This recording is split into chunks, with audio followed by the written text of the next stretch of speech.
बोटाच्या एका स्पर्शाने संबंध जगातील घडामोडी व दिग्गजांच्या प्रतिक्रिया पाहण्यासाठी राजमुद्रा न्यूज लाईव्ह हे ॲप डाउनलोड करा आणि आमच्या चॅनलला सबस्क्राईब करा.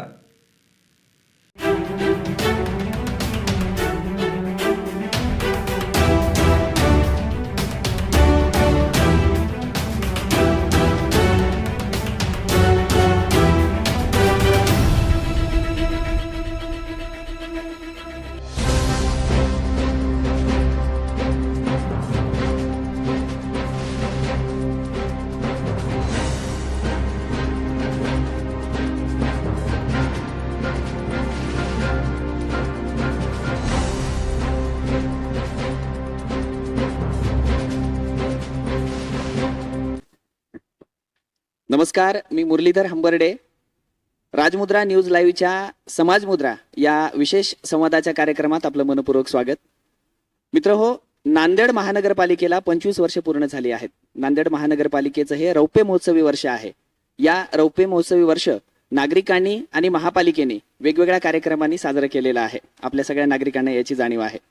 तर आज या महानगरपालिकेच्या रौप्य महोत्सवी वर्षानिमित्त आजच्या या समाज मुद्रा कार्यक्रमामध्ये आपण एका विशेष व्यक्तीची मुलाखत घेतो आहोत, ज्यांनी नांदेड महापालिकेला आपल्या अल्प कारकिर्दीत सुद्धा एक वेगळी ओळख आणि वेगळी उंची निर्माण करून दिली.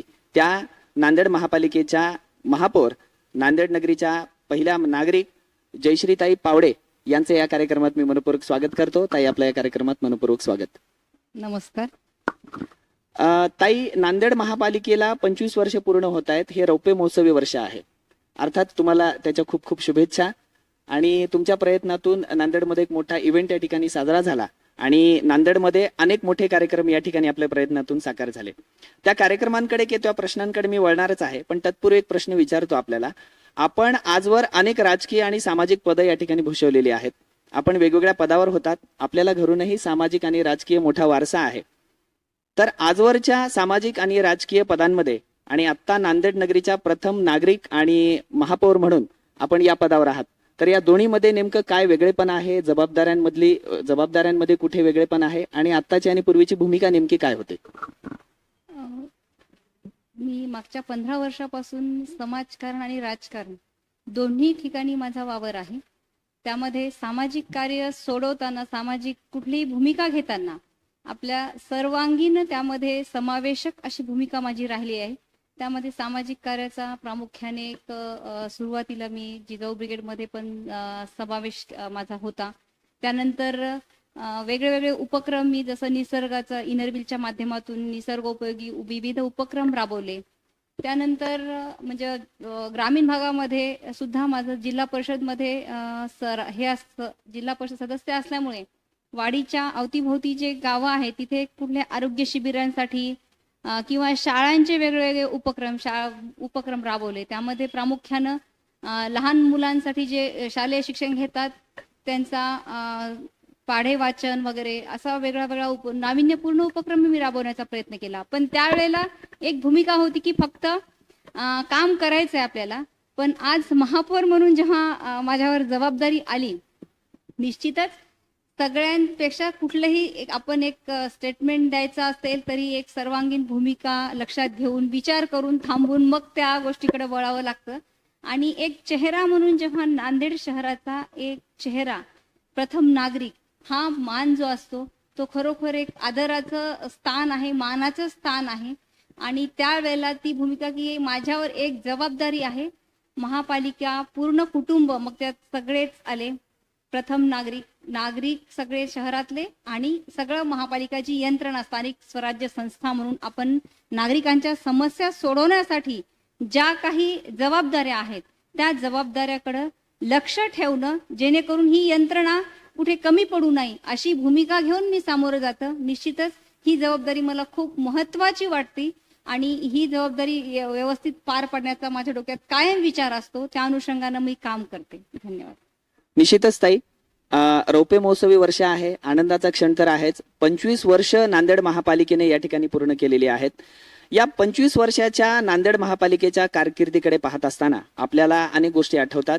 या नांदेड शहरातून ज्यांनी या देशाचं गृहमंत्रीपद किंवा अर्थमंत्रीपद भूषवलं, महाराष्ट्राचं 2दा मुख्यमंत्रीपद भूषवलं आणि वेगवेगळ्या मंत्रिपदावर ज्यांनी आपल्या कार्याची नाममुद्रा उठवली असे स्वर्गीय डॉक्टर शंकररावजी चव्हाण साहेब यांचा पदस्पर्श त्या महानगरपालिकेला झालेला आहे आणि अत्यंत दिग्गज आणि वैचारिक लोकांनी परिपूर्ण अशी आपली महानगरपालिका आहे आणि महानगरपालिकेला खूप मोठा राजकीय चांगला वारसाही या ठिकाणी आहे. तर या महानगरपालिकेच्या गत 25 वर्षाकडे आपण मागे वळून पाहताना, त्याचं सिंहावलोकन करताना आपण नेमक्या कुठल्या गोष्टी आपल्याला मागे वळून पाहताना जाणवतात किंवा कुठल्या गोष्टींवर विशेष आपलं लक्ष जातं? नांदेडला एक ऐतिहासिक वारसा आहे हे आपल्याला सगळ्यांना ज्ञात आहे. नांदेड पहिले नगराध्यक्ष म्हणून श्रद्धेय श्री डॉक्टर शंकररावजी चव्हाण साहेब यांची जी भूमिका होती, ती भूमिका, त्यांच्या कार्याचा ठसा आजही नांदेड महापालिकेत कायम आहे.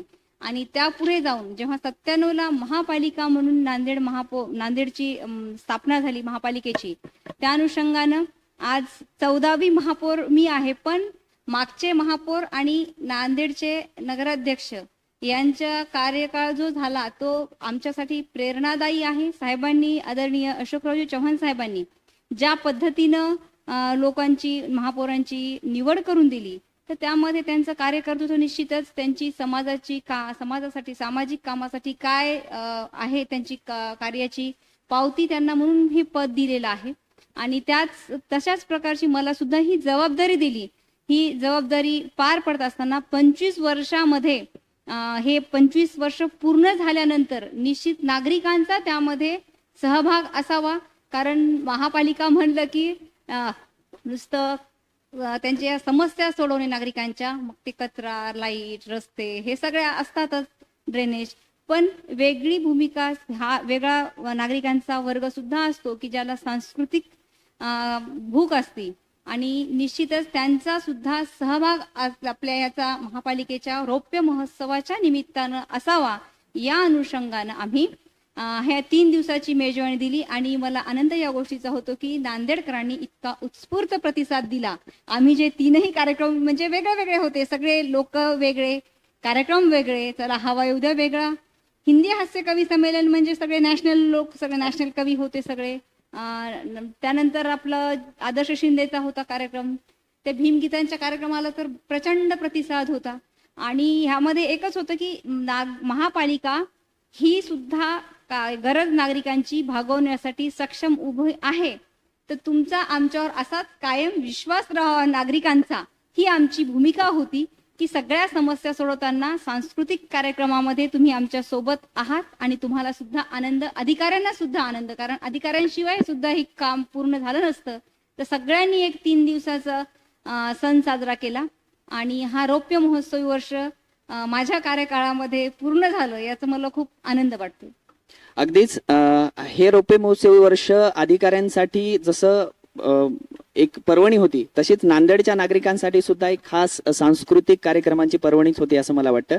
तर याच प्रश्नाला अनुषंगून एक पुढचा उपप्रश्न या ठिकाणी मला असं सुचतो की नांदेड हे ऐतिहासिक शहर आहे, नांदेडला राजकीय वारसा फार मोठा आहे, नांदेड हे सांस्कृतिक शहर आहे, संस्कृत कवींचा जिल्हा आहे असंही आपण म्हणतो.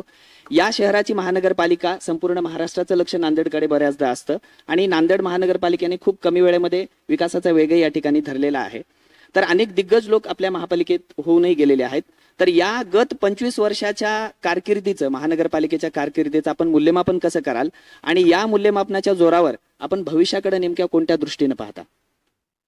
निश्चितच नांदेड महापालिकेमध्ये जे पदावर राहिलेत त्यांचं पुढेही काम कायम लोकांनी लक्षात ठेवलं आणि चांगलं काम राहिलं. पण नांदेड महापालिकेच्या विकासाच्या दृष्टीनं जी भरारी आपण महापालिकेनं घेतली, ते मला एक म्हणजे बाकीच्या जिल्ह्याच्या तुलनेमध्ये, म्हणजे मराठवाड्यातल्या नांदेडचं निश्चितच खूप उत्तुंग भरारी घेतली. यामध्ये अशोकरावजी चव्हाण साहेब यांच्या मार्गदर्शनामुळे आपण पाहिले की नांदेड हे मेडिकल हब म्हणून उदयास येत आहे. आणि करोनाच्या काळामध्ये नांदेडमध्ये आपल्या नांदेडचा भार व्यतिरिक्त दुसऱ्या 4 जिल्ह्याचा, इव्हन विदर्भातून यवतमाळ जिल्ह्यातले आपल्याकडे लोक यायचे, आंध्रा बॉर्डरचे होते, परभणी, हिंगोली इथून आपल्याकडे लोक यायचे. पण नांदेडची गरज भासून सुद्धा बाकीच्या जिल्ह्यांचा ताण सहन करण्या इतपत क्षमता साहेबांनी इथे निर्माण करून दिली होती. आणि एवढंच नाही, मेडिकलच्या बाबतीत झालं तरी ते म्हणजे खूप मोठं काम आहे. शंकरराव चव्हाणच्या रुग्णालयाच्या या अद्ययावत करण्यामध्ये पण साहेबांनी खूप मोठा निधी दिला. याशिवाय आपण पाहतो की चौफेर विकास होत आहे नांदेडचा. मोठे रस्ते सगळे BNCला दिलेत. म्हणजे जे जे आपण नांदेडच्या लोकांसाठी चांगलं काय देऊ शकतो, ही जी भूमिका आपल्या नेतृत्वाकडे आहे ती खरोखर दिशादर्शक आहे. आणि एवढा मोठा विकास केवळ महापालिकेच्या उत्पन्नावर अशक्य होता. हे निधी सगळा बांधकाम विभागाकडून अशोकराव चव्हाण साहेबांनी दिल्यामुळे आज अंतर्गत रस्ते, सगळे मोठे रस्ते 180 कोटी रुपये साहेबांनी दिले आणि एवढा मोठा निधी नांदेडला देऊन सगळा विकास आपण साध्य करत आहोत. ही निश्चितच सगळ्याच नांदेडकरांसाठी आनंदाची गोष्ट आहे. याचं मूल्यमापन असं शब्दात करता येणार नाही, कारण ही एक स्थानिक स्वराज्य संस्था आहे आणि निश्चितच त्यांच्याकडून पण लोकांच्या अपेक्षा असतात की त्यांनी हे काम केलेच पाहिजे. पण यासोबतच आपले उत्पन्नाचे स्रोत काय, ते स्रोत कुठले ते वाढवता येण्यासाठी आम्ही निश्चित प्रयत्न करत आहोत. पण एवढा मोठा निधी उपलब्ध करणं केवळ महापालिकेला अशक्य होता. पण हे कामं आता पूर्णतः होत आहे आणि महापालिकेच्या माध्यमातून साहेबांनी हे सगळे साध्य केले, जेणेकरून नांदेड महापालिका ही आज सगळीकडेच एक चांगलं काम करते म्हणून नावारूपास आली, यात काही शंका नाही. अगदीच ताई, आपण नांदेड महापालिकेचा मागच्या 25 वर्षांचा एक पट या ठिकाणी मांडलात आणि या संपूर्ण कारकिर्दीमध्ये नांदेड महापालिकेने उत्तुंग भरारी घेतले, यामध्ये शंकाच नाही. बोलताना आपण रस्त्याचा विषय या ठिकाणी काढलात. नांदेड शहरामध्ये सगळीकडे सध्या रस्त्याची कामं मोठ्या प्रमाणामध्ये चालू आहेत. मागच्या वेळी जे रस्ते बनले ते नेदरलँडच्या धर्तीवर रस्ते होते, असं एक चर्चेला जायचं किंवा तसा एक विषय होता. तर ते अनुकूल का प्रतिकूल होते किंवा ते नांदेड शहराला सूट झाले, हा वेगळा चर्चेचा विषय आहे. पण आता जे नवीन रस्ते होत आहेत ते नेमके कुठल्या पॅटर्नवर आधारित आहेत आणि त्यांचा नागरिकांना कुठला फायदा आहे? मागचे आपण जसं म्हणताय की जे 2008-9ला JNURM अंतर्गत रस्ते झाले, तर त्यावेळेला नांदेडमध्ये केवळ 62 शहरांचा JNURM मध्ये समावेश झालेला होता. पण तेव्हा आदरणीय अशोकरावजी चव्हाण साहेबांनी एक म्हणजे तशी व्यूहरचनाच केली असं म्हणावं लागेल. कारण मॉन्टेकसिंग अहलुवालिया जेव्हा नांदेड दौऱ्यावर आले तेव्हा त्यांना सिखाचं, आपल्या सगळ्यांचं धर्म श्रद्धास्थान असलेलं गुरु गोविंद सिंगाचं हे 300 वर्ष जन्मशताब्दी वर्ष म्हणून साजरं करत आहोत, गुरुद्वारा आहे. त्या अनुषंगानं सगळं नियोजन करून 63वे शहर त्यामध्ये समावेश करून घेतला नांदेडचा आणि 62+63. तर त्यामध्ये त्यांनी जे नियम ठरवले होते त्या अनुषंगानं सर्व ती यंत्रणा कामाला लागली आणि त्यांनी जो 2000 कोटी रुपयाचा निधी दिला होता, तर त्यामध्ये त्या यंत्रणेनुसार त्यांनी जे निकष ठरवले होते तशाच प्रकारचे रस्ते देणं भाग होतं आणि त्यामध्ये JNURM अंतर्गत रस्ते झाले आणि तसे ते वापरले. निश्चितच नागरिकांना त्याचा उपयोग घेतला नाही, कारण सायकल ट्रॅक होतं, पुन्हा वॉकिंग ट्रॅक होतं, ह्याचा फायदा तेवढा लोकांनी घेतला नाही. पण किती वर्ष, विकास ही निरंतर चालणारी प्रक्रिया आहे आणि त्या कामाला सुद्धा 14 वर्ष पूर्ण झाली. 2008-9ला जी कामं झाली तर आज 2022 आहे. तर 14 वर्षानंतर निश्चितच कुठलीही गोष्ट त्याचं एक लिमिट असते, कार्यकाळ असतो, त्या मर्यादा संपल्यानंतर त्याचे रस्ते खराब होणार आहे. तर आज जेव्हा रस्ते सगळे खराब झालेले असताना, अद्ययावत रस्ते करत असताना साहेबांनी त्याचं लक्ष दिलं, तो निधी उपलब्ध करून दिला आणि रस्ते करत असताना अंतर्गत ड्रेनेज, तुमचे पाईपलाईन अंतर्गत कुठले सगळे नळाची असो, टेलिफोन असो, लाईटची असो, ती सगळी व्यवस्थित रचना त्याच्यामध्ये त्या नवीन रस्त्यांच्या खाली दिलेली आहे, जेणेकरून ते पुन्हा पुन्हा रस्ते उकरण्याचं, रस्ते खोदण्याचं काम पडू नाही, अशा प्रकारचे सगळे रस्ते होत आहेत.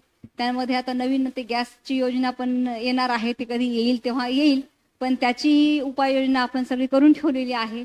एकूणच पुढच्या 10 ते 12 वर्षापर्यंत पुढे नागरिकांना त्रास होऊ नाही आणि आपल्या या समस्येचं निराकरण म्हणजे कुठेही करताना, सोडवताना महापालिकेलाही ओझं होऊ नाही, अशा प्रकारच्या उपाययोजना करून हे जे नवीन रस्ते होत आहेत ते अतिशय चांगल्या प्रकारे क्वालिटीचे सगळे, आणि तुम्ही आता पाहिलं असेल क्वालिटीचं मोजमाप करण्यासाठी नवीन फिरती प्रयोगशाळा, त्याचं पण उद्घाटन साहेबांच्या हस्ते झालेलं आहे.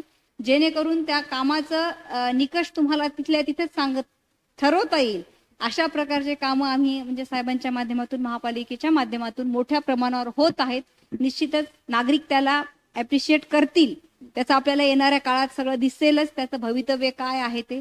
बाबा तुम्ही सगळे याला साक्षीदार आहात, तुमची आम्हाला तुमचे सहकार्य राहू द्या. निश्चित ताई, नांदेडमध्ये विकासाने भरारी घेतलेली आहे. सध्या रस्त्यांचं काम मोठ्या प्रमाणावर चालू आहे. तुम्ही गॅसचा एक या ठिकाणी उल्लेख केलात. अशी अनेक कामं नांदेडमध्ये सध्या चालू आहेत. नांदेड महानगरपालिकेने नागरिकांच्या भविष्यकालीन विकासासाठी कुठले कुठले उपक्रम या ठिकाणी ठरवलेले आहेत किंवा येणाऱ्या काळासाठी नांदेड महापालिकेचं नागरिकांच्या विकासात्मक विजन काय आहे? ज्या मूलभूत गरजा आहेत त्या मूलभूत गरजा सोडवण्यासाठी आम्ही सर्वतोपरी प्रयत्न करतच आहोत. त्यामध्ये मी आता एक महापौर तक्रार निवारण ग्रुप महापालिकेच्या वतीनं सुरू केला.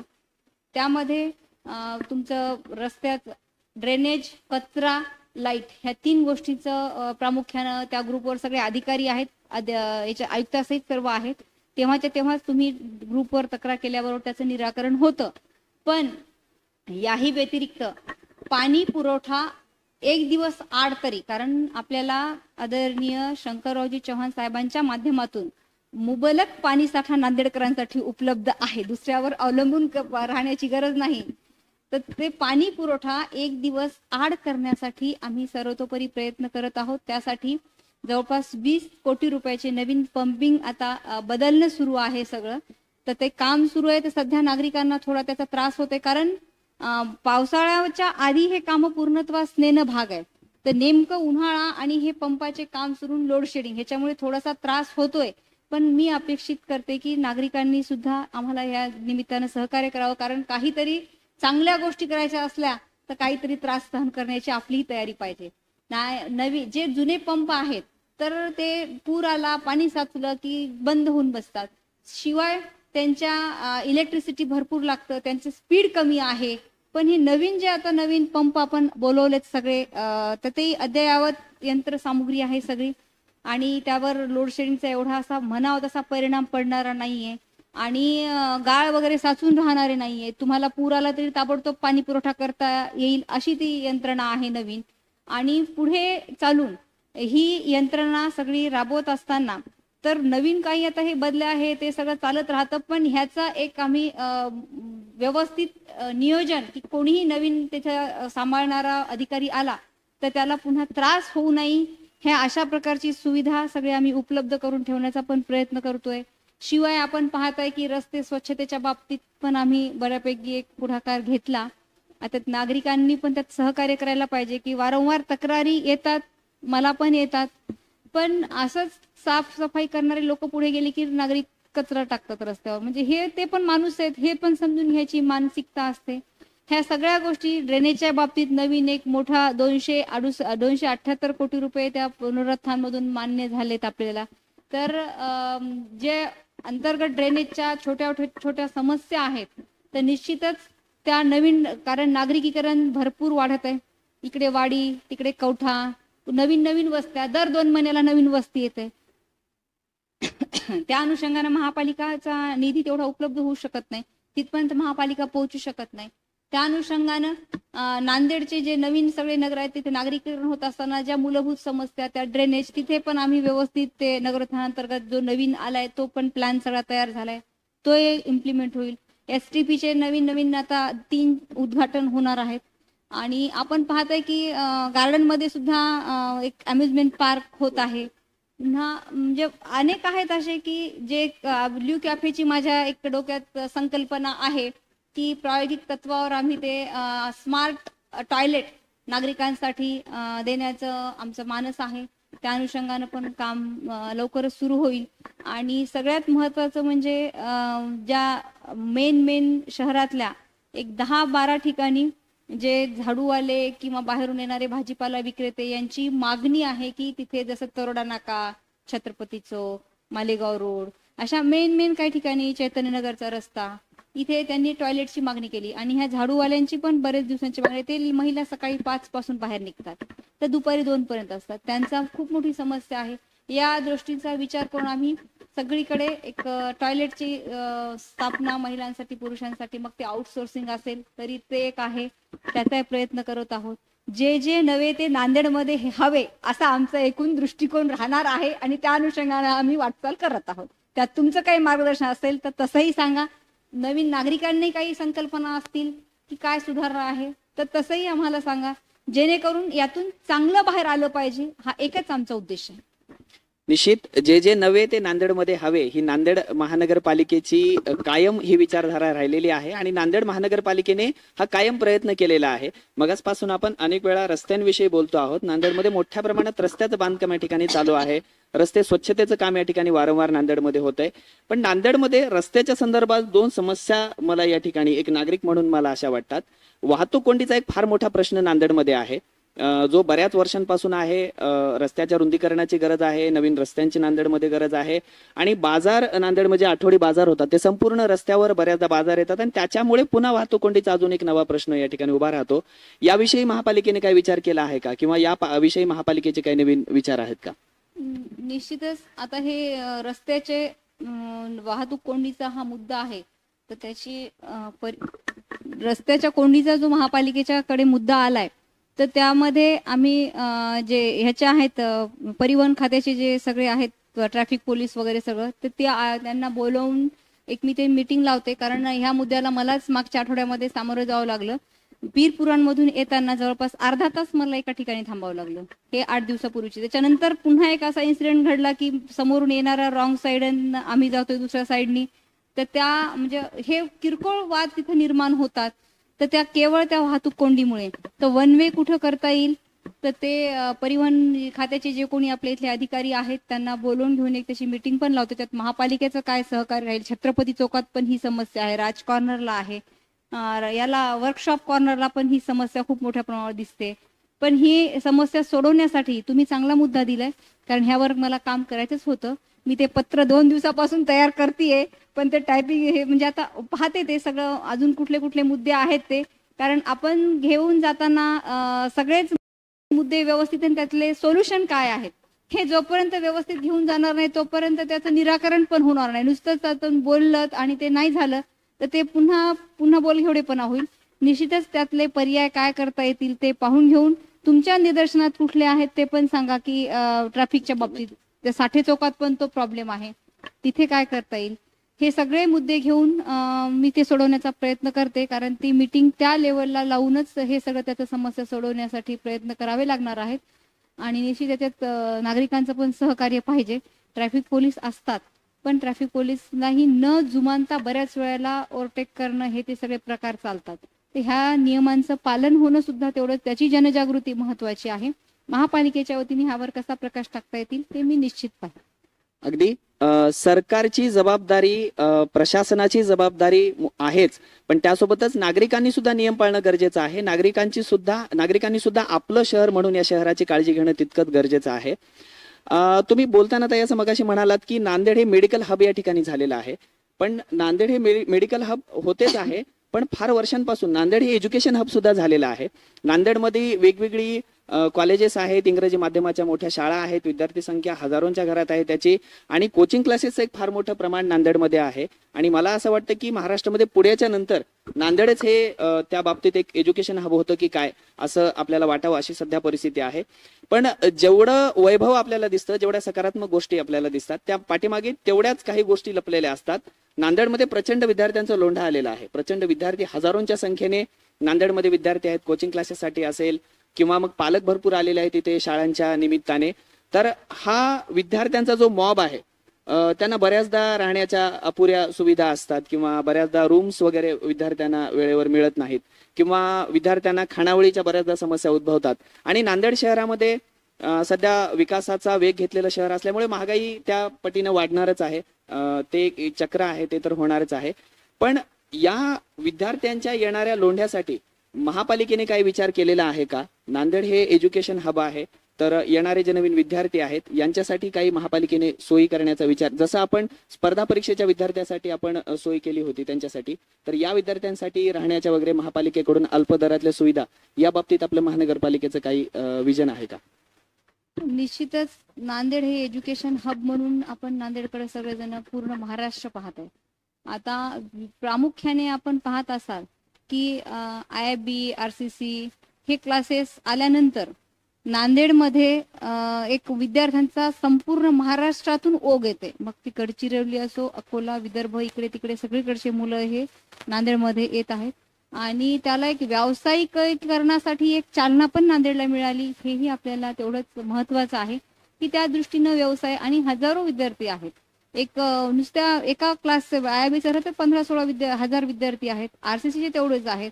ते एवढे सगळे विद्यार्थी आणि हे प्रायव्हेट कोचिंग क्लासेस आहेत आणि निश्चित ते त्यांचं आल्यानंतर हे महापालिकेची फक्त एक काही दुर्घटना किंवा असं काही होऊ नये ही जबाबदारी निश्चित महापालिका पार पाडेल. पण त्या लोकांसाठी अजून असा वेगळा विचार केलेला नाही. पण तुम्ही म्हणताय तर आम्ही त्यावर विचार करू की काय करता येईल. कारण एवढे मोठ्या प्रमाणावर येणारे विद्यार्थी महापालिकेच्या वतीने आम्ही अल्पदरात अभ्यासिका सुरू केलेली आहे. इथल्या नांदेडमधल्या राहणाऱ्या MPSC UPSCचे क्लासेस वगैरे कलेक्टर साहेबांकडून पण झाले, महापालिकेकडून पण सुरू आहेत गार्डनच्या बाजूला. त्याचं नूतनीकरणाचं आम्ही लवकरच हातात घेत आहोत. पण या विद्यार्थ्यांच्या दृष्टीनं अजून सुरक्षिततेच्या दृष्टीनं तेवढा एक खबरदारी आहे की तिथे दामिनी पथक सगळीकडे सुरू असतं. तिथे म्हणजे माझ्या भागातच असल्यामुळे त्याच भागामध्ये कंटिन्यू ते फिरतात हे आहे. पण यांच्या राहण्याच्या व्यवस्थेबद्दल महापालिकेचं अजून काही निश्चित धोरण मला सांगता येणार नाही तुम्हाला, कारण हे खूप मोठी जबाबदारी आहे आणि बाहेरून अचानक हे सगळे येणारे लोक आहेत. पण इथे काय करता येईल मी विचार करून तुम्हाला सांगू. नक्कीच ताई, धन्यवाद. या प्रश्नाला तुम्ही अगदी बिनखुलास उत्तर दिलं आणि परखड आणि प्रामाणिक भूमिका या ठिकाणी तुम्ही मांडलीत. शिक्षणाचा विषय निघालेलाच आहे. ताई, या अनुषंगाने एक प्रश्न या ठिकाणी उपस्थित राहतो. सध्या नांदेड असेल, संपूर्ण महाराष्ट्र असेल, सगळीकडेच इंग्रजी शाळांचे पेव खूप फुटलेले आहेत आणि पालक झगमगाटाकडे या ठिकाणी आकर्षित होत आहेत. पालकांना एक चमकोगिरीचं वातावरण या ठिकाणी हवं असं वाटतं. पण या संपूर्ण गदारोळामध्ये मराठी माध्यमाच्या शाळा, महानगरपालिकेच्या, जिल्हा परिषद शाळा कुठेतरी मागे पडतायत. त्याच्याकडे पालकांचा ओढा फारसा नाही. विद्यार्थ्यांचा टक्का तिथे कमी आहे, विद्यार्थ्यांची संख्या तिथे कमी होते आहे. ही खंतही आपल्या मनात मराठी व्यक्ती म्हणून, महाराष्ट्रीयन व्यक्ती म्हणून आहे. तर या प्रश्नाला आपण उजाळा देण्यासाठी किंवा हा प्रश्न ऐरवणीवर आणण्यासाठी आपण नेमकं काय करता आहात आणि नांदेडच्या किंवा इतर सर्व ठिकाणच्या पालकांनी मराठी शाळांकडे वळावं, महापालिकांच्या शाळांमध्ये यावं म्हणून आपण नेमके कुठले प्रयत्न सध्या करता आहात? इथे मी महापौर पेक्षा पालक म्हणून उत्तर मला द्यायला आवडेल. कारण आजकाल आपण पाहतोय की माझा मुलगा इंग्लिश मिडियमला आहे हे सांगताना जेवढा त्या आई वडिलांचं एक हे असते मोठेपणा, त्यामध्ये विशेष म्हणजे बरेच आई वडील मग मराठी मीडियम पेक्षा इंग्लिश मिडियमला खूप जास्त प्राधान्य देत आहेत आणि त्या अनुषंगानं हे पालक त्या मुलांना बेसिक आपण त्यांचं जे आहे त्याच्या गरजा व्यवस्थित भागवू शकतो की नाही, त्यांना आपण ते वातावरण घरी देऊ शकतो की नाही, याचा कुठलाही विचार न करता केवळ इंग्लिश मिडियमच्या मागे धावता दिसत आहेत. त्यामध्ये सुरुवातीला बरेच म्हणजे तिथला ते झगमगाट, नवीन चमचमाट सगळं दिसतं. पण त्यानंतर आपण पाहतोय की त्या मुलांची प्रगती, काही मुलं मोजके असतात एखादे की ते व्यवस्थित ते प्रवास रन करतात इंग्लिश मिडियमचा, पण बरेच मुलं यामध्ये मागे पडले जातात. मूळ शिक्षण हे मातृभाषेत आणि त्यात सेमीमध्ये व्हायला पाहिजे, तर तुमच्या बेसिक कन्सेप्ट क्लिअर होतात. हे माझं प्रामाणिक मत आहे. तुम्ही जर इंग्लिश भाषेमध्ये त्यांना तेवढंच आपण जे घरात वागतो बोलतो ते जर ज्ञान देऊ शकत असाल तर निश्चित तुम्ही इंग्लिश मिडियम द्या. आज पोरांना मराठी आकडे काय आहेत, 36 मला तर 36 काय मम्मी म्हणून विचारतात. हे नाही विचार सांगता येत नाही. ही जी अवस्था मुलांची होते, त्यांना मराठीचे आकडे आपले सांगता येत नाहीत, धड इकडचे नाही धड तिकडचे नाही, अशी अवस्था मुलांची होत आहे आणि त्यांच्या विकासाला निश्चितच खीळ बसत आहे. आणि नवीन आपण शैक्षणिक धोरण जे 2022ला इम्प्लिमेंट होणार होतं, तर ते झाल्यानंतर 5वी पर्यंत शिक्षण हे शासनानं कंपल्सरी मातृभाषेत दिलेलं आहे. तर कुठेतरी आपणही पालकांनी या गोष्टींचा विचार करायला पाहिजे. एक तर तुम्ही सेमी निवडा, म्हणजे तुमचं मराठी आणि इंग्लिश दोन्ही व्यवस्थित त्याच्यात रन होईल आणि हे म्हणजे मुलांवर कुठलं बर्डन येणार नाही. मुले स्वानंदीपणे सगळं आनंद घेत शिक्षण पूर्ण करतील. त्यामध्ये शिक्षकांचाही असा रोल आहे की त्यांनी सुद्धा डिसिप्लिनच्या बाबतीत कुठेतरी कमी पडतात. मग ते जिल्हा परिषद आणि महापालिकेच्या शाळेच्या बाबतीतच आपल्याला पाहायला मिळते की इथे तुमच्याकडं सगळी यंत्रणा असून तिथे विद्यार्थ्यांचा लोंढा आता कमी होत आहे. त्या शिक्षकांना त्रास होते की आमच्याकडे विद्यार्थी या अतिरिक्त काही शिक्षक ठरत आहेत. तर ही खरोखर दुर्दैवी बाब आहे की शासनाची यंत्रणा, शासनाची सगळी हे असून सुद्धा या जिल्हा परिषदला आणि महापालिकेकडे लोकांचा कल कमी दिवसेंदिवस होत आहे. तर यावर विश्वास पालकांचा संपादन करण्यासाठी शिक्षकांनी सुद्धा प्रयत्न करायला पाहिजेत आणि पालकांनी पण त्यांच्याकडे तेवढाच विश्वास देण्यासाठी, कारण महापालिकेकडे येणारे विद्यार्थी मी पाहिलं आणि झेडपीकडे त्यांच्या पालकांना काही देणं घेणं नसतं. ते मुलं येतात जातात, शिक्षक शिकवतात, ते तेवढेच असतात. आणि स्वतःहून आजकाल जे मुलांची प्रगती साध्य होण्यासाठी पालक जे पुढे घडवण्यासाठी प्रयत्न करतात असे पालक इंग्लिश मिडियमकडे चालले. मग त्यांना हे कुठेतरी नको वाटते. त्यामुळे हे सगळं महापालिकेच्या आणि जिल्हा परिषदेच्या शाळेला विद्यार्थी संख्या दिवसेंदिवस घटत चालली. पालकाचा विश्वास संपादन करण्याला शिक्षक सुद्धा कमी पडत आहेत आणि नवीन जगमगाट म्हणून तिकडे जे दिसते तर तिकडे पालकांचा ओढा वळत आहे की माझी मुलं इंग्लिश मिडियमला, हा जो नवीन विचारसरणी सुरू झाली त्यानुसार दोन्ही गोष्टी याला जबाबदार आहेत. याला कोणी एक जबाबदार नाही, दोन्ही गोष्टी याला जबाबदार आहेत. निश्चितच आपल्या पाल्याचं जर व्यवस्थित प्रगती साध्य करायची असेल तर त्याला सेमीमधूनच शिक्षण द्यायला पाहिजे. हे मी माझं वैयक्तिक मत सांगतेय. कारण मुलांच्या कन्सेप्ट क्लिअर करण्यासाठी तुम्हाला मातृभाषेतून त्याला जोपर्यंत तुम्ही समजावून सांगणार नाही तोपर्यंत त्यांना ते कळणार नाही. हे दुसऱ्या याच्यात सांगायचं झालं तुम्हाला, ते खूप मोठं होऊन चाललं तुमचं उत्तर देताना, पण तुम्हाला ते तुम्ही नाही, हरकत नाही. भूगोल तुम्ही किंवा इतिहास तुम्ही सीबीएसई सगळेजण म्हणताय. तर माझं तर मराठी मीडियमला झालेलं आहे शिक्षण आणि सीबीएसई म्हणताना सीबीएसईचा इतिहास तुम्हाला पूर्ण देशातले जे मेन लोक त्यांचा मेन इतिहासामध्ये जे राजे महाराजे तुमचा इतिहास झाला ते 2 लाईनमध्ये असतो. शिवाजी महाराज तुम्हाला 2 लाईनमध्ये 5 लाईनमध्ये सांगितले जाते. शिवाजी महाराज 2 लाईनमध्ये सांगण्यासारखे आहेत का? आपल्या मुलांना तुम्ही इतिहास सांगताना तुम्ही जिथे राहता, ज्या महाराष्ट्राच्या भूमीमध्ये तुम्ही तुमचा वावर आहे, तुमची माती आहे तिथे तुम्हाला त्या प्रत्येक मातीचं सगळं ज्ञान, तिथलं इतिहास, तिथली सगळे ते झालेले व्यक्तिमत्व, त्यातून आपल्याला काय शिकायचं ते सखोल ज्ञान पाहिजे. भूगोलचं सुद्धा तसंच आहे. ग्रह तारे नक्षत्र तुम्ही रोज काय वाचता हे तुम्हाला इंग्लिशमध्ये काय, आपण रोज घरात काय पाहतो, चंद्र कुठे दिसते हे रोज आपण घरात बोलणं, ते मुलं त्यांचे कन्सेप्ट क्लिअर होतात. आणि ते मुलं आता आजही रेशो तुम्ही काढला तर मी IIB मध्ये विचारलं होतं. माझी मुलगी मागच्या वर्षी केमला म्हणजे याच वर्षी केमला लागली. तर त्या 15,000 विद्यार्थ्यांमधून 300 मुलांमध्ये सीबीएसई वाले मुलांमध्ये फक्त 3 मुलं होते की ज्यांचं रँक खूप चांगलं होतं आणि बाकीचे मुलं हे सेमीचे होते. म्हणजे त्या मुलांचे सेमीचे असले तरी त्यांचे कन्सेप्ट क्लिअर होते ना. आणि इंग्लिश मिडियमचे लहानपणापासून इंग्लिश मिडियम मध्ये होते तुम्ही, तुमचा गुणांकन तुम्ही कमी आहेत. हे पालकांनी विचार करायला पाहिजे. ह्या सगळ्या गोष्टीचा आपल्या मुलांच्या प्रगतीमध्ये आपण काय देऊ शकतो, त्याला चांगलं वातावरण, बिना बर्डनचं वातावरण कसं देऊ शकतो हे पालकांनी विचार करायला पाहिजे.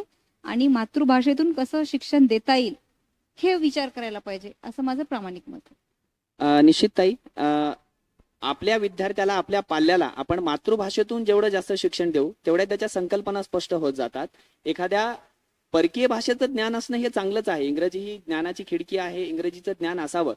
पण इंग्रजी हे ज्ञान नाही तर ती एक भाषा आहे, याचंही भान कुठेतरी पालकांनी बाळगणं गरजेचं आहे. आणि सेमी असेल किंवा मराठी माध्यम असेल, यामध्ये जी शिक्षणाची गुणवत्ता आहे, पाठ्यपुस्तकांची जी गुणवत्ता आहे, याच्याकडे पालकांनी परत एकदा साकल्याने विचार करावा, परत फिरावं सगळ्यांनी इकडे आणि परत एकदा या शिक्षणाच्या प्रवाहामध्ये आपल्या पाल्याला या ठिकाणी टाकावं. निश्चित आपण अतिशय सुंदर आणि प्रामाणिक उत्तर या प्रश्नाला आपण दिलेलं आहे.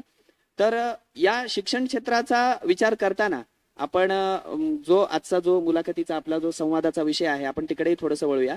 महानगरपालिका ही नगरसेवक त्याच्यातला मुख्य घटक आहे. नगरसेवक दुहेरी भूमिका या ठिकाणी बजावत असतो. ते लोकांचे प्रतिनिधी सुद्धा असतात आणि महानगरपालिकेचे या ठिकाणी पिलर्स ज्याला आपण म्हणू त्याची सुद्धा भूमिका ते बजावतात. तर नेमकी महापालिकेच्या कामकाजामध्ये नगरसेवकांची भूमिका काय असते, नगरसेवक कुठली भूमिका या ठिकाणी वठवतात आणि नगरसेवक हा महापालिकेसाठी महत्वाचा घटक नेमका कसा आहे? जोपर्यंत तुम्ही नगरसेवक आणि सगळ्यात महत्वाचं म्हणजे आपणही नगरसेवक होतात, हा एक विशेष आहे. आहात आपण. जोपर्यंत नगरसेवक म्हणून तुम्ही निवडून जात नाही महापालिकेमध्ये, तोपर्यंत तुम्हाला तुमचे प्रश्न मांडण्यासाठी पुढे येताच येत नाही. लोकांचा विश्वास तुम्ही तुमच्या 20,000 लोक, आता एका प्रभाग रचनेनुसार तुमचे एका प्रभागामध्ये जवळपास आमच्या प्रभागाची प्रभाग क्रमांक 5 भाग्यनगरमध्ये 20,000 लोकसंख्या आहे. तर या 20,000 लोकांचं प्रतिनिधित्व करण्यासाठी तुम्ही तुमचे प्रश्न तिथे त्यांचे घेऊन जात असता, तर ते सोडवण्याची जबाबदारी तुमच्यावर असते.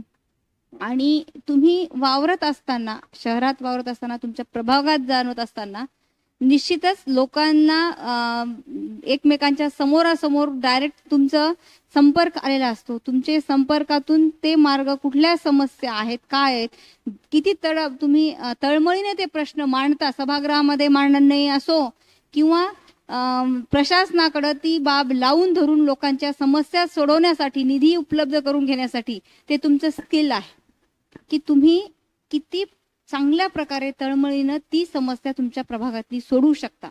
मी कंटिन्यू सगळीकडे प्रभागात फिरते, लोकांच्या ज्या काही समस्या असल्या त्या निराकरण करण्याचा प्रयत्न करते. आज महापौर जरी असले तरी मागच्या 4 वर्षापासून मी प्रभाग क्रमांक 5 तक्रार निवारण ग्रुप 1 आणि 2 असे त्याचं हे केलेले आहे. तुम्ही ते पाहू शकता, आहेत माझ्याकडे आताही ते. तर त्या दोन्ही 250 लोकांचे जे संबंध त्याच्यामध्ये आहेत, त्यात अधिकारी पण आहेत. तर प्रभाग क्रमांक 5 तक्रार टाकल्याबरोबर दोन्ही ग्रुपवर कुठलेही मग तक्रार पडली तर ते एका 24 तासाच्या आत त्याचं निराकरण होतं. आणि ह्याची पावती तुम्ही माझ्या प्रभागात विचारून पहा, तुम्ही लोकांना माहिती घ्या त्याच्यात होतोय की नाही ते. म्हणजे ही तळमळ तुमची आणि लोकांचे तुमचे संबंध, तुम्ही डायरेक्ट त्यांच्याशी तुमच्यापर्यंत ती समस्या मांडण्यासाठी तुमचा आपलेपणा पण तेवढाच महत्वाचा आहे. लोकांमध्ये तुम्ही जाणं तेवढंच महत्वाचं आहे. तर मला असं वाटते की मी तितके लोकांपर्यंत पोहोचले, लोकांच्या समस्या करायचं तसंच सगळ्याच नगरसेवकांचं आहे. पण याच्यात भूमिका नगरसेवकांची महत्वाची ह्याच्यासाठी आहे की त्यांनी त्यांच्या नागरिकांच्या समस्या सोडून घेऊन, समस्या समजून घेऊन त्या सोडवण्यासाठी महापालिकेमध्ये त्या अधिकाऱ्यांपर्यंत, महापालिकेच्या ज्या प्रशासनाला लावून धरून तीच समस्या सोडवणं महत्वाचा पिलर नगरसेवक आहे.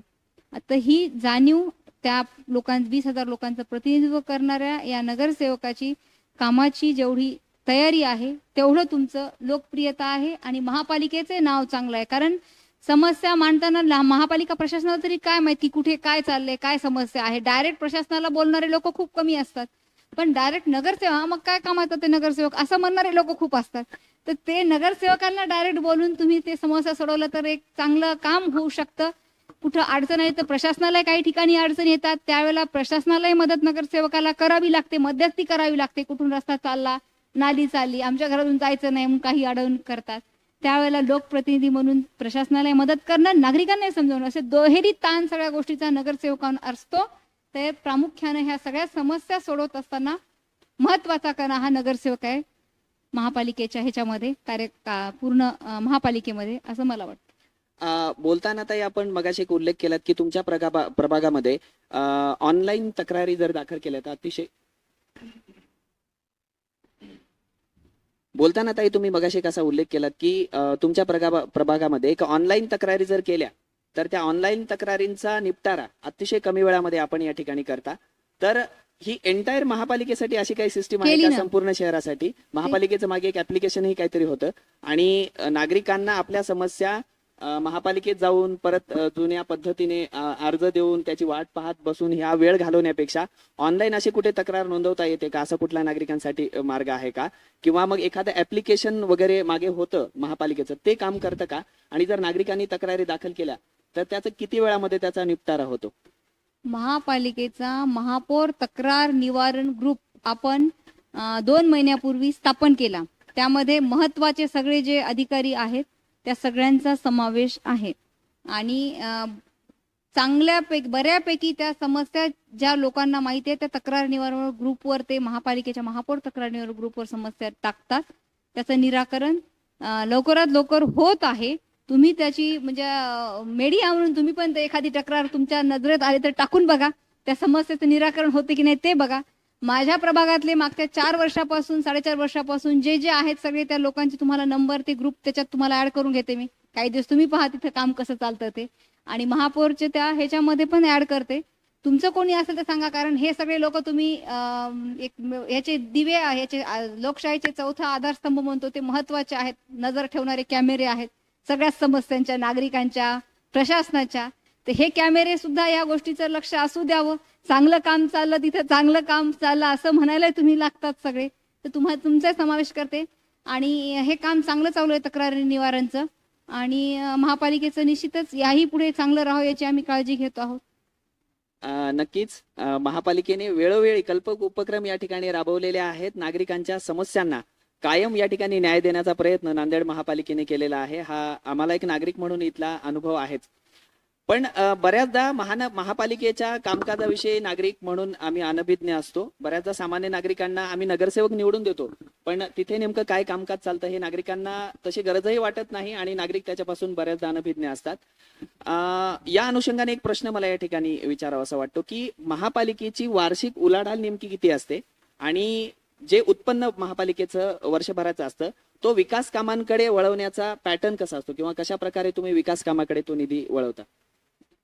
अर्थसंकल्प एक बजेट, एक अंदाजित तुमचं इन्कम किती, त्या अनुषंगानं ते वार्षिक अंदाजित अर्थसंकल्प आता आहे आमचं GB 11 तारखेला परवाच्या दिवशी आहे ते. तर ते हे केलेलं 1000 कोटीचं आहे ते. पण त्यामध्ये संकल्पित आता हे नवीन आलेला निधी हे सगळं पडलेलं त्याच्यामध्ये आहे. एक अंदाजित महापालिकेचं इन्कम 150 कोटीच्या आसपास आहे. पण आता या वेळेला निधी बाहेरचा सगळा आलेल्यामुळे ते अंदाजित वाढून आले. त्याचे सगळे हेड्स ठरलेले आहेत. त्यामध्ये अपंगाचं आहे, महिला बाल कल्याण आहे, याशिवाय नगरसेवक स्वेच्छा निधीचा पण आहे.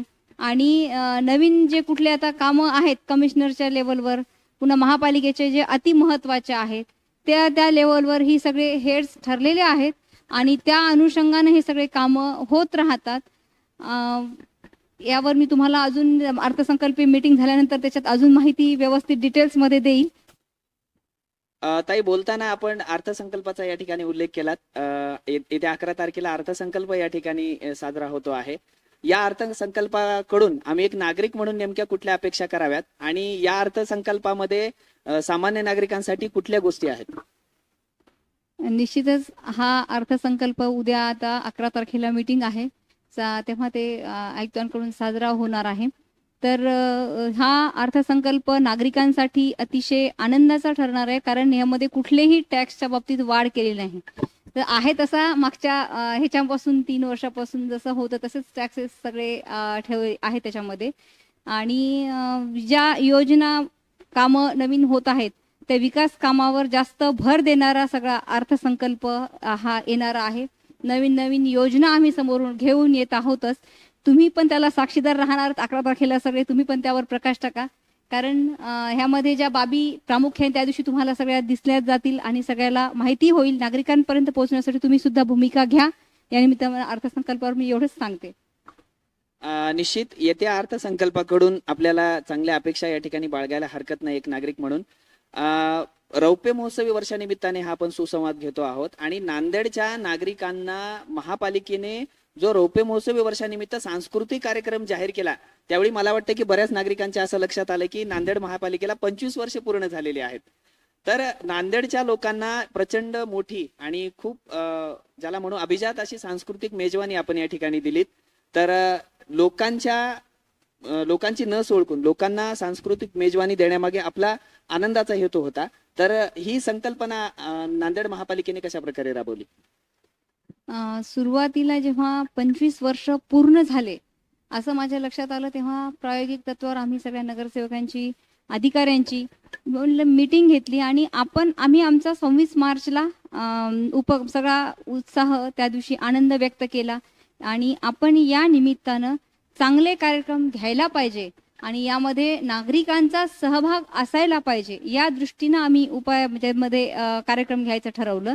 सगळ्या नगरसेवकांनी पण सूचना दिल्या, सगळ्या अधिकाऱ्यांनी पण वेगवेगळे त्यांचे मतं मांडले आणि सगळे एकत्रित करून आम्ही जेव्हा हे कार्यक्रम घ्यायचं असं ठरवलं तर त्या दुसऱ्या मीटिंगला जेव्हा बोलल्यानंतर आमचे नेते अशोकराव चव्हाण साहेब यांच्या मार्गदर्शनाने त्यांनी पूर्ण शहराला इन्व्हॉल्व्ह होईल आणि महाराष्ट्रामध्ये ज्या कलाकारांचं नावलौकिक सगळीकडे आहे आणि त्या लोकांना आपण इथं बोलवलं तर आपण एक अजून चांगल्या प्रकारे मनोरंजनाचा कार्यक्रम घेऊ शकतो अशा सूचना दिल्या.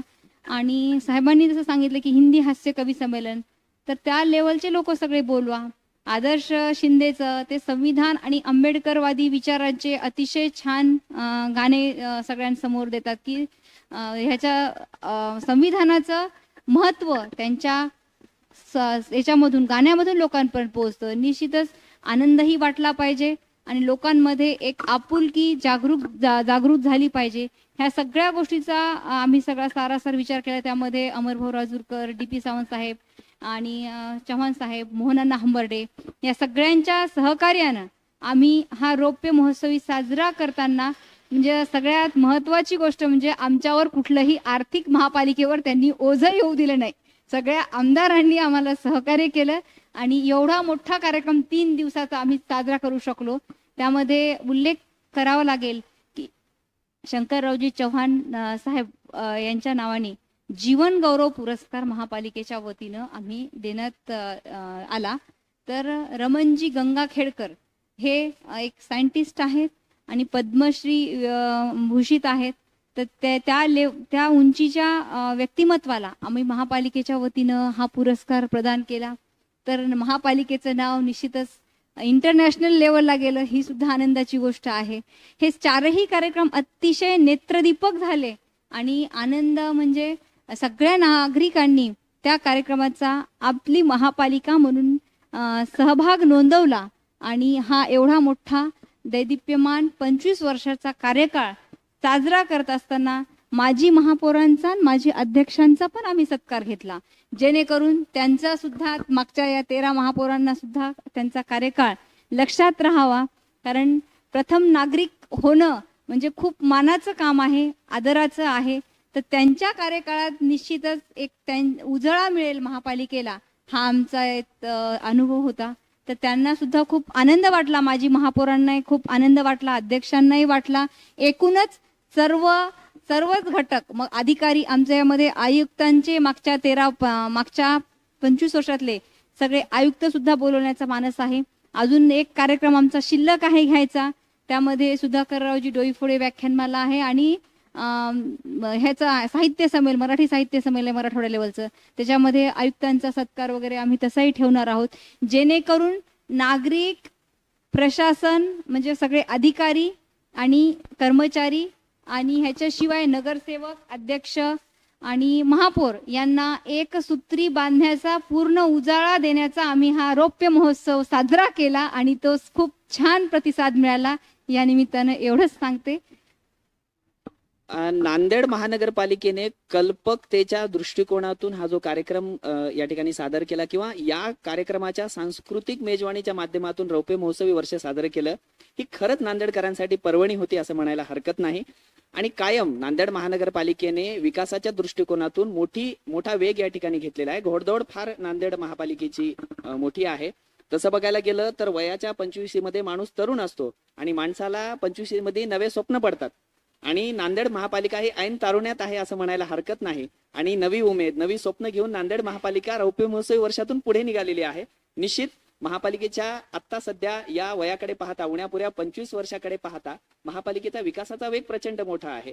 आणि या रौप्य महोत्सवी वर्षाच्या निमित्ताने आपण हा कार्यक्रमही घेतला आणि या वर्षामध्ये आपण महापौर आहात, हा एक दुग्ध शर्करा योग म्हणायला हरकत नाही. या 25 वर्षामध्ये उभे राहून आपण ज्यावेळी मागे वळून पाहता त्यावेळी नांदेड महापालिकेने अत्यंत कमी वेळेमध्ये, उण्यापुऱ्या वेळेमध्ये खूप मोठं यश या ठिकाणी मिळवलेलं आहे. नागरिकांचा विश्वास या ठिकाणी संपादन केलेला आहे. विकासाचा रथ इथपर्यंत ओढून आणलेला आहे. ज्यावेळी तुम्ही 25व्या वर्षातल्या रौप्य महोत्सवी वर्षातल्या महापौर म्हणून ज्यावेळी मागे वळून पाहता त्यावेळी नांदेड वाघाळा महानगरपालिकेच्या यशाचं गमक नेमकं आपल्याला काय वाटतं? निश्चित 25 वर्षाचा कार्यकाळ मागे पडल्यानंतर ह्या कार्यकाळामध्ये नांदेडच्या महापालिकेच्या विकासात्मक कामावर किंवा दिशादर्शक कामावर कोणाचा ठसा उमटलेला आहे हे सुद्धा तेवढंच पाहणं महत्त्वाचं आहे. तर माझ्या दृष्टीनं पहिले नगराध्यक्ष म्हणून ज्यांचा कार्यकाळ महत्त्वाचा होता, तर त्यांचं मार्गदर्शन याही पुढे म्हणजे श्रद्धेय शंकरराव चव्हाण साहेब यांचं तेव्हापासून आतापर्यंत आपण त्यांच्या कार्याकडे पाहतो, त्यांच्याकडून मार्गदर्शन त्यांच्या कार्याचा उजाळा आपण देत असतो. त्याच पावलावर पाऊल टाकत आपले नेते पालकमंत्री अशोकरावजी चव्हाण साहेब यांनी सुद्धा हा विकासाचा रथ पुढे नेताना महापालिकेला भरभरून कसं सहकार्य करता येईल हे पाहिलं आणि कुठेही कोण्याही जिल्ह्याचा असो राष्ट्राचा राज्याचा असो जे नेतृत्व विकासात्मक आहे त्याच नेतृत्वाच्या विकासाच्या दृष्टिकोनातून तिथला विकास साध्य होत असतो.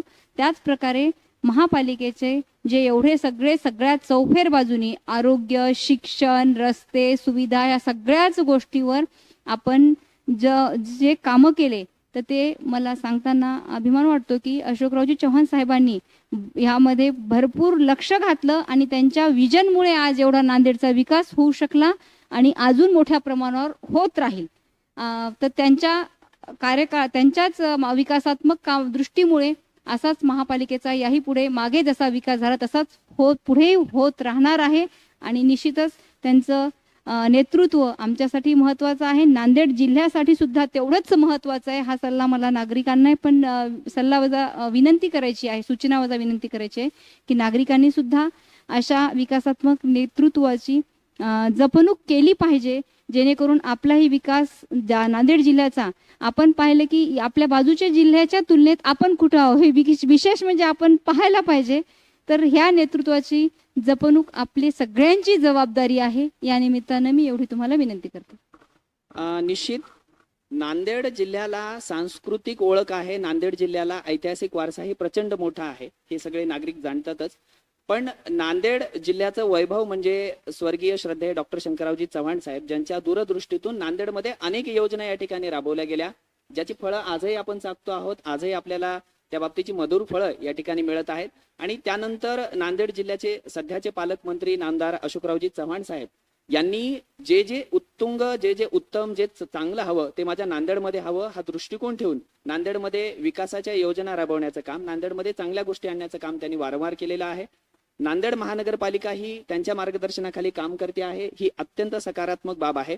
या रौप्य महोत्सवी वर्षाच्या निमित्ताने हा सगळा वारसा पाठीशी असताना आणि भविष्याकडे एका उज्ज्वल दृष्टिकोनातून आपण पाहताना, एका उमेदीने भविष्याकडे पाहत असताना या ठिकाणी आपण एक महापौर म्हणून नांदेडच्या संपूर्ण नागरिकांना काय आवाहन या ठिकाणी या निमित्ताने कराल? आलेख असा उंचावत असताना नागरिकांनी सुद्धा त्यांची जबाबदारी ही ओळखून राहिलं पाहिजे. कारण विकास होत असताना त्यामध्ये थोडेफार अडचणी ह्या येतातच, पण त्यानंतरचा जो काम आहे, आता पाण्याचं आपण पाहिले, पाण्याची सध्या अडचण, पण ते कामं सुरू आहेत. तुमच्या रस्त्याचे कामं निश्चित नागरिकांना सध्या त्रास होत आहे, पण त्यानंतरचा कार्यकाळ आधी थोडंसं दुःख हे होते, पण नंतर सुखाचे दिवस पाहिजे असतील तर आपणही त्यात सहकार्य नागरिकांकडून मला अपेक्षित आहे. आणि हे सगळं जे होत आहे ते केवळ आणि केवळ नागरिकांसाठी होत आहे. नांदेडमधल्या हे सगळे एवढे मोठे विकास कामं, कारण नांदेडच्या लोकांसाठी, आपण नांदेडच्या नागरिकांसाठी ह्या सगळ्या महापालिकेच्या वतीनं, साहेबांच्या वतीनं सगळ्या सुविधा देत आहे. तर नागरिकांनी सुद्धा याचा आनंद घ्यावा, पण त्या आनंदाच्या आधी तुमच्याकडून आम्हाला सहकार्य असं पाहिजे की हे कामं होत असताना आम्हाला सहकार्याची भूमिका तुमच्याकडून अपेक्षित आहे. मी सगळ्याच नागरिकांना या रौप्य महोत्सवी वर्षानिमित्त झालेल्या सर्व नागरिकांना एकतर खूप खूप शुभेच्छा देते आणि याही पुढे आपलं सहकार्य आम्हाला लाभू द्या अशी अपेक्षा व्यक्त करते. धन्यवाद ताई. आपण नांदेड महानगरपालिकेच्या रौप्य महोत्सवी या विशेष वर्षामध्ये महापौर आहात, याच्यासाठी आपल्याला प्रथम शुभेच्छा. आणि रौप्य महोत्सवी वर्ष हे तुमच्या कारकिर्दीत साजरं होत आहे, त्याच्याही तुम्हाला खूप खूप शुभेच्छा. येत्या 11 तारखेला आपल्याकडे अर्थसंकल्प साजरा होतो आहे, त्या अर्थसंकल्पासाठी मी सदिच्छा व्यक्त करतो.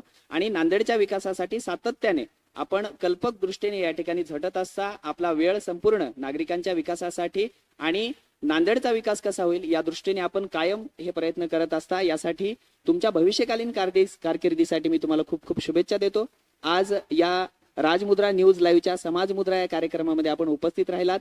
आमच्या सर्व प्रश्नांना, लोकांच्या मनातल्या प्रश्नांना आपण दिलखुलास उत्तरं दिलीत, वेळ दिलात, त्याबद्दल आपलं राजमुद्रा न्यूज लाईव्हच्या वतीने मनपूर्वक आभार व्यक्त करतो. धन्यवाद. नमस्कार. तर नांदेडच्या महानगरपालिकेच्या रौप्य महोत्सवी वर्षानिमित्ताने झालेला हा खास संवाद. आजच्या कार्यक्रमामध्ये विशेष अतिथी नांदेडच्या प्रथम नागरिक अर्थात सौ जयश्री निलेश पावडे ह्या आपल्यासोबत होत्या.